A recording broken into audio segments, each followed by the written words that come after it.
So it looks like you want to lose some weight and you want to achieve an aesthetic physique. Well, this is the right video for you. Over the last year, I have managed to achieve a very aesthetic physique, losing 17 kg and achieving 10% body fat. This left me really happy about my life, my self-image about myself, and gave me a good amount of confidence about my body. A confidence that I didn't have all those years. So let's get into it. We need to make sure we have a clear goal in mind of what an aesthetic physique looks like. An aesthetic physique, a low body fat physique, usually around 8 to 12% body fat, that has clear defined muscles and clear defined abs, build shoulders, and a good back. So in order to achieve this, we need to build muscle. And to build muscle, we need to hit the gym consistently. Also, to achieve a low body fat, we need to keep losing weight. And also, to achieve the desired body fat, we need to lose weight. So let's go over the key factors of fat loss. So in order to lose weight, we need to be in a calorie deficit. Now, people throughout the years,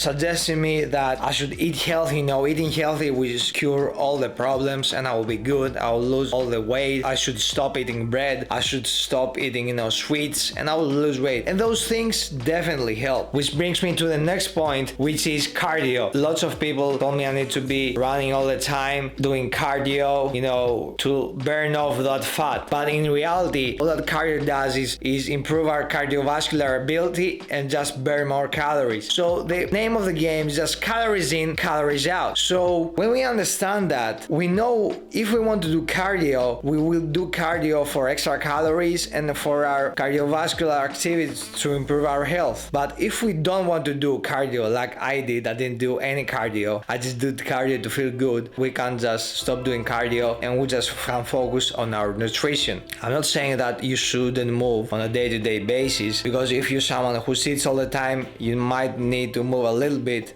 So every living animal on earth burns energy, and calories is energy, and food is energy. And we measure the amount of calories, aka energy, in food by using calories, alright, the number of calories. So the key to this is finding out our maintenance calories. To do that, we need to head out to td.com and input our details. After we did that, we need to also account for our activity levels. So after inputting our details, that number is only an estimate, alright? We should try it that number for 2 weeks to make sure that number is correct. If we lose weight, that number is wrong. If we gain weight, that number is also wrong. So if we lose weight, that means we have a higher maintenance calories. If we gain weight, we need to reduce the maintenance calories. Maintenance calories is just the baseline. It's just the calories your body needs to survive itself. The so-called term calorie deficit is just eating less from our calorie maintenance. So if we have a calorie maintenance of 2000 calories, we should eat, for example, 1500 calories for a 500 calorie deficit.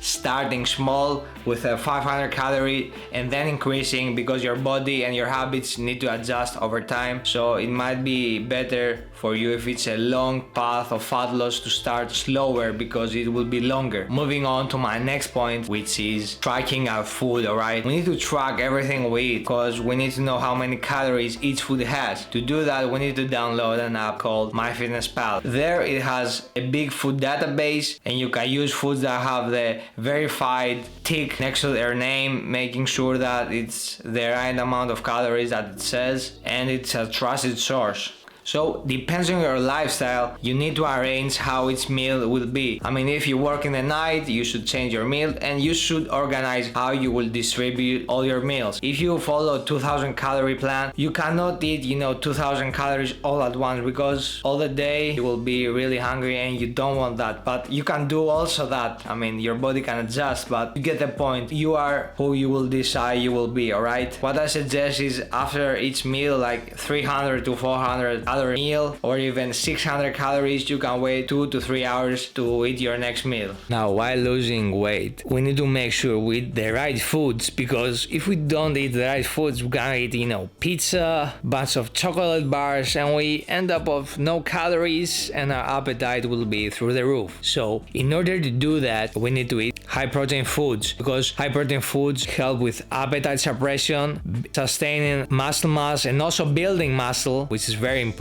So make sure you include on each meal, chicken, beef, fish, eggs, Greek yogurt, you name it. You can have many choices. I'm not giving you any rules. I'm just giving, some suggestions. And for carbs, choose good sources like potatoes, rice, or even multigrain, pasta, you name it. You can eat whatever you want. Each has its effects though, Some carbs are slow digesting and some are fast digesting. We're gonna have another video on that. So make sure each meal has, at least 30 grams of protein, and make sure to eat 1 pound of body weight to sustain and build your muscle mass, and make sure you keep your appetite low with high protein foods. Also, we need to make sure each meal has vegetables or even fruits. So make sure you have fruits and vegetables with your diet. That are really important for health, which really help with our hormones and everything in our body. Another good rule that I have on my diet is the 3 weeks rule, alright? Because I know the first 3 weeks are gonna be the hardest, but after that, I know that my body will go in autopilot mode and I will be way better. So I really focus on the first 3 weeks, because after that, it will be way easier. So as far as the gym goes, we should hit the gym 3 to 5 times a week. We should really push ourselves in this workout to make sure we're progressing. I recommend you to track what you lift each week, so you're heading on a good direction. Fat loss and fitness is not a 30-day, challenge, a 60-day challenge, or a 90-day challenge. It's a lifestyle change that you have to adopt, and it's a marathon, not a sprint. That's why you will learn more. You will feel lost, and you will be like nothing is working out, nothing is